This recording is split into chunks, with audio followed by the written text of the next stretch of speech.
Another 5 flights have been able to leave Afghanistan overnight. 4 RAAF aircraft and 1 New Zealand Air Force plane managed to land at Kabul Airport and rescue hundreds of people. Coalition nations have been working towards an August 31 deadline for the evacuation mission to be completed. The Taliban has warned of consequences if coalition forces aren't gone by then.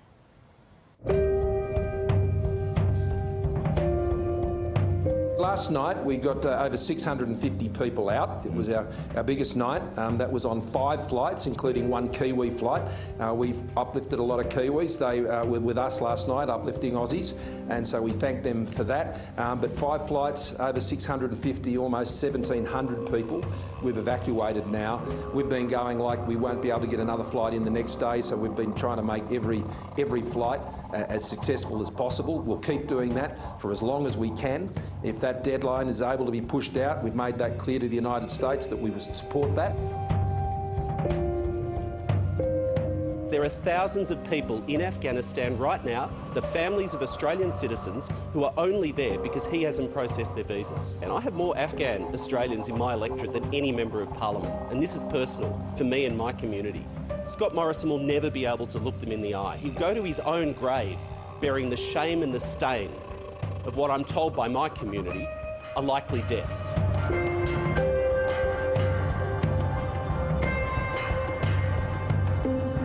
I know the desperation and fear that is all pervasive right now.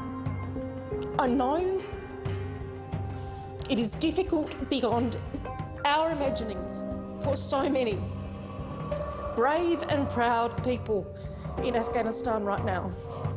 And for many here who grieve for the country and the people they love, perhaps as their birthplace, or perhaps for other connections. It is very difficult right now. Australia and our partners, governments, non-government, humanitarian, academics, countless others, all have an enduring commitment to the people of Afghanistan that will not change.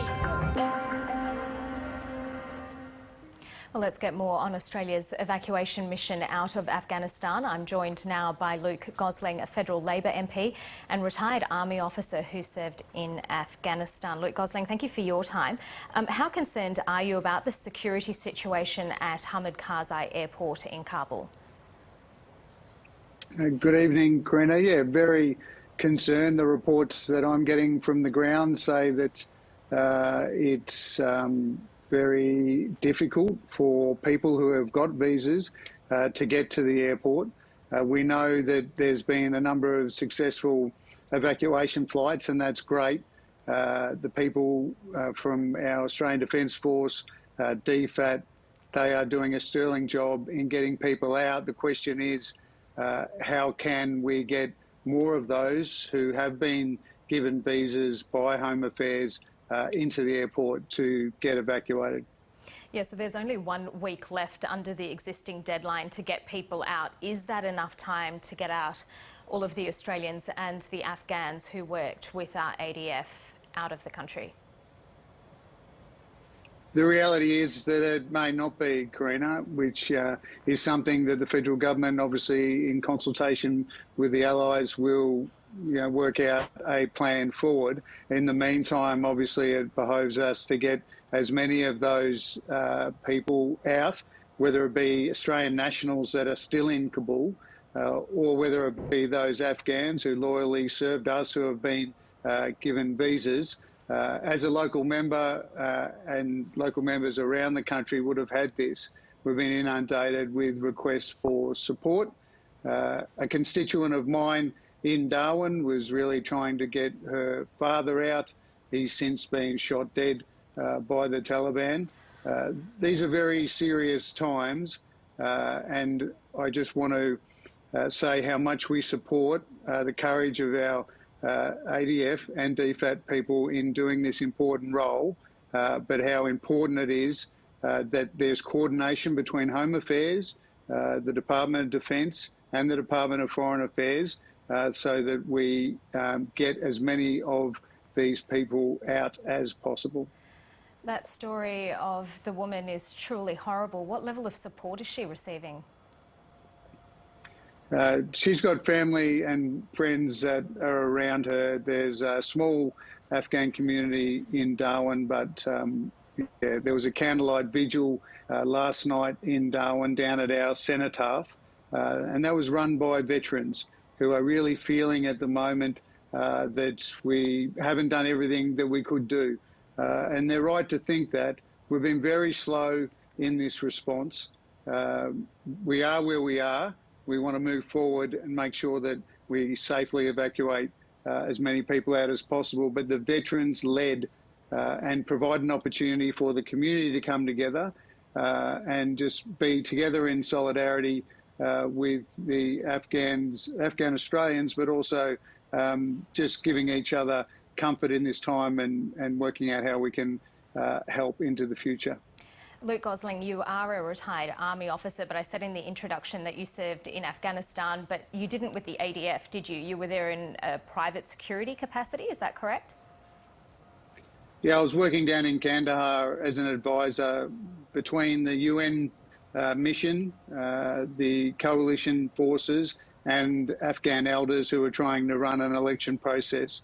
It was a very dangerous and difficult environment, and that's why I feel so much for those that have been caught out outside of Kabul with really no way to be able to even be considered for evacuation. Now, let's not forget, Karina, that we closed our embassy there in late May. So we had June and we had July, and during that time, some of our interpreters, some of those people who were so loyal to Australia were evacuated, but nowhere near enough. So that's why the veterans community is so disappointed, and that's why we've got to redouble efforts to make sure that we can get more people out, like those embassy guards that were on the front line every day, that in some cases took bullets, you know, that checked cars for bombs, checked people for bombs. A very dangerous job, and unfortunately we haven't been quick enough to secure their safe passage. I hope that we can. And again, if that situation at the airport deteriorates, we'll need to make some tough decisions about what we can safely do.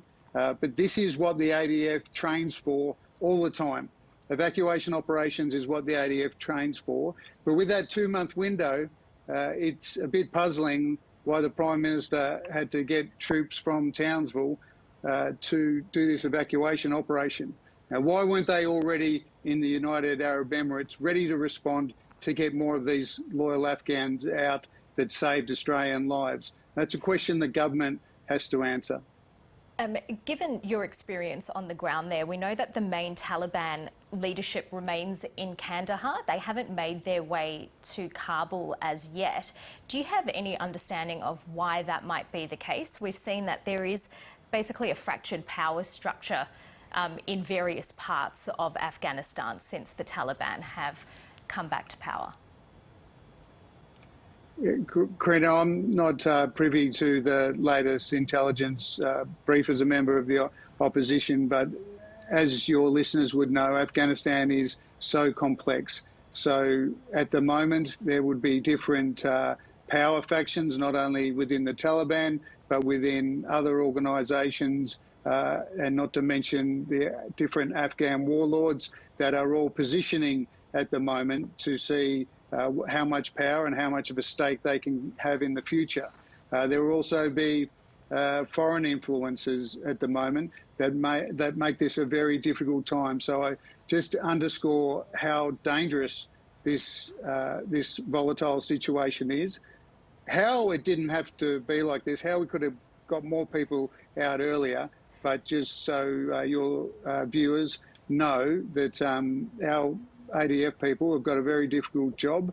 The future for Afghanistan is obviously very uncertain, so we need to be supporting our people to do the job, getting as many people out as we can, and I encourage the government to continue to do that and keep our people safe. And just very quickly, how many refugees from Afghanistan should we take in? The federal government says the 3,000 number that it's canvassed is a floor, not a ceiling. And that's right, it shouldn't be a ceiling at all. We know we've got the capacity within our humanitarian intake because of COVID to take more. I wouldn't put a figure on that. That's for the government to work out. What they need to do, obviously, is look at what capacity we have to repatriate people safely, to do the required checks, to make sure that family members can get out where it's safe to do so.